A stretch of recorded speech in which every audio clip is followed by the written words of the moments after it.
Bhojpuri industry के superstar Khesari Lal Yadav का आज जन्मदिन है। सबसे पहले तो हमारी पूरी टीम की तरफ से खेसारी लाल यादव को उनके जन्मदिन की ढेर सारी शुभकामनाएं।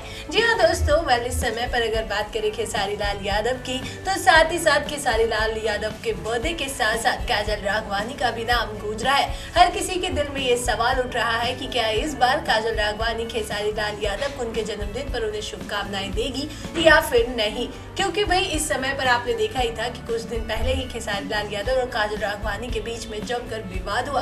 हालांकि बाद में खेसारी लाल यादव ने खुद ही काजल राघवानी से माफी भी मांगी थी और वहीं काजल राघवानी ने भी कहा था कि खेसारी लाल यादव मेरे एक बहुत ही अच्छे दोस्त हैं और भविष्य में मुझे जब भी उनके साथ काम करने का मौका मिलेगा मैं काम करूंगी। लेकिन दोस्तों, आज का दिन बेहद ही ज्यादा खास है। आज सबकी निगाहें टिकी होगी काजल और खेसारी लाल यादव के पोस्ट पर कि आखिरकार दोनों एक दूसरे को विश करते हैं या फिर नहीं।